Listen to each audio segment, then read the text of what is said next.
I would like to review an example that examines the earnings quality for a particular company.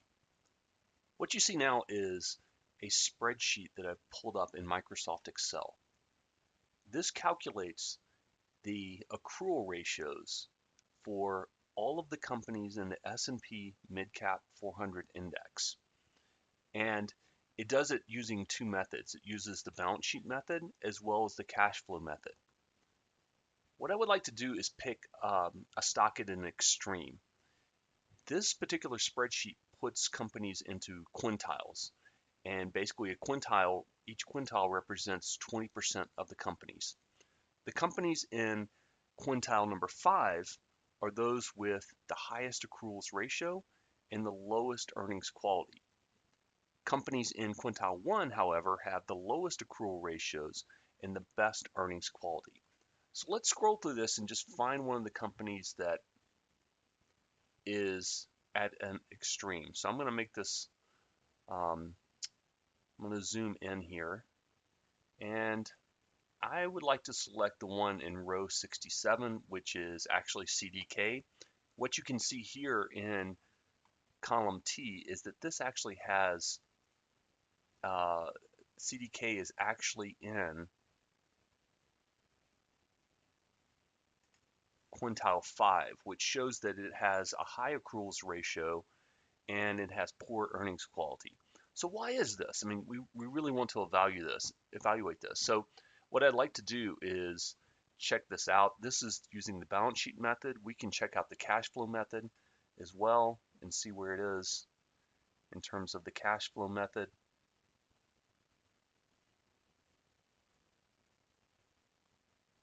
Having to find it here. So you can see it's also in quintile 5 using the cash flow method. And there's also a composite method that takes a look at where it is relative to its sector. So companies in particular sectors have very different characteristics. They may have different types of leverage. They may have different types of operating leverage as well as financial leverage. So it's really important to put things on a sector basis, compare them to similar companies. So if we look at CDK in this composite spreadsheet, you'll see that for the most recent data, it actually, which is shown in column V, it actually does have a ranking in quintile 5. So it's, no matter which way you look at it, whether it's the balance sheet method, the cash flow method, or if you look at it on a sector neutral basis, in other words, adjusting for the typical or average number for the sector, this looks bad. It's in the worst quintile, among the 20% of worst stocks. So what I'd like to do is, take a look at answering some questions associated with this. So what company are we going to pick? We're going to pick CDK, and the ticker symbol associated with this is the same as its name, CDK. I actually don't know much about it, but it's clearly in the IT or information technology sector. And it is actually in quintile 5, so it's not doing very well. So I want to answer another question. What is the accrual ratio for year 1 using the cash flow method? So let's take a look at how we would actually get to that. But what I'd like to do is just talk about where we're going with this.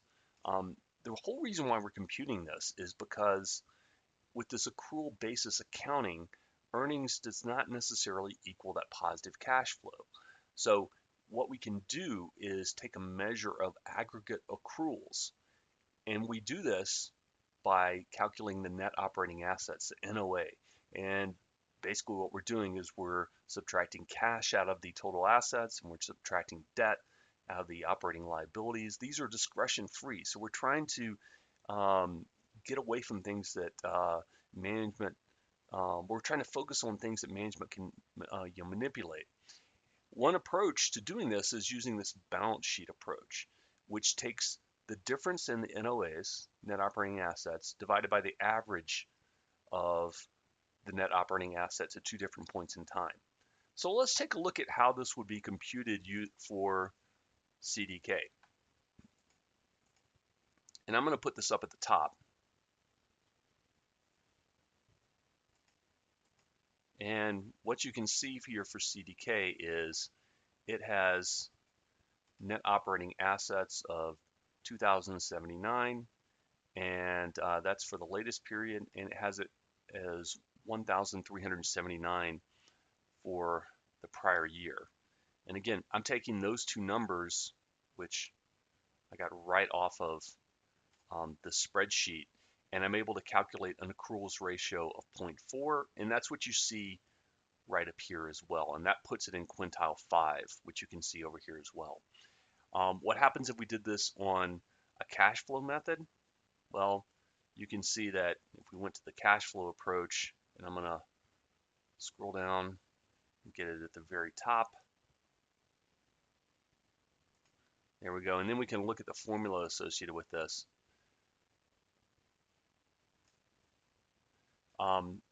What you can see is that this approach compares that net income to the sum of the cash flow from operations plus the cash flow from investing.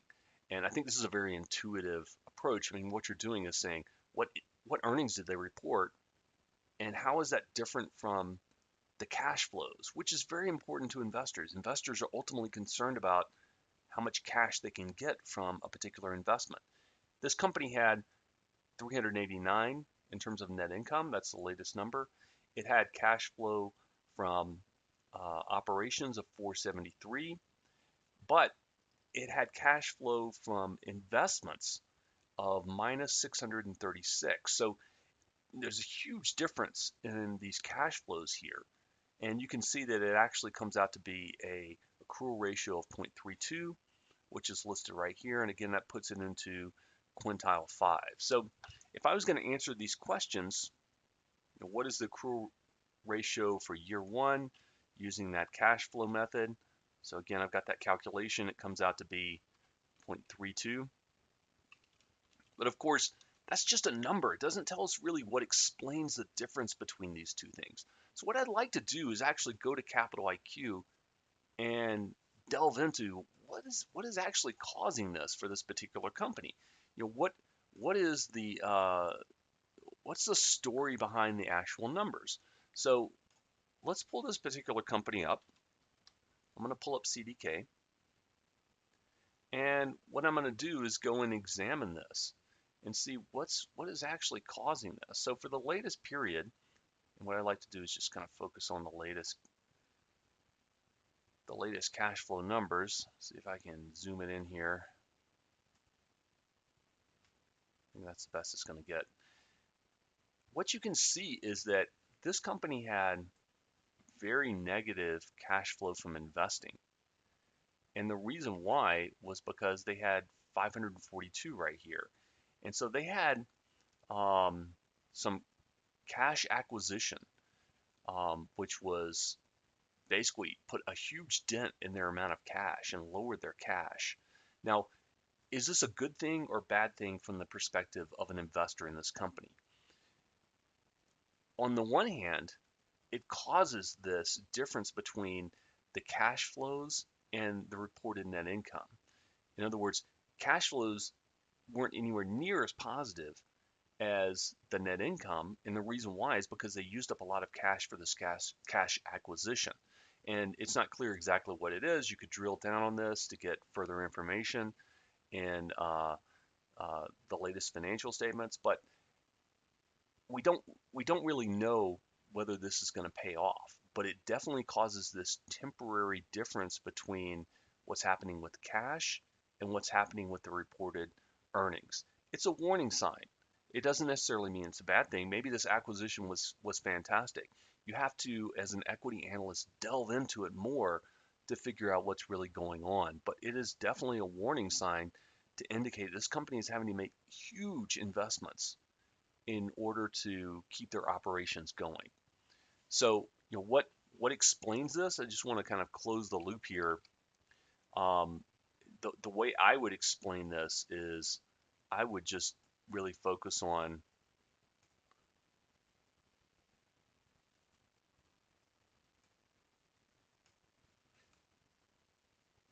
this cash acquisition.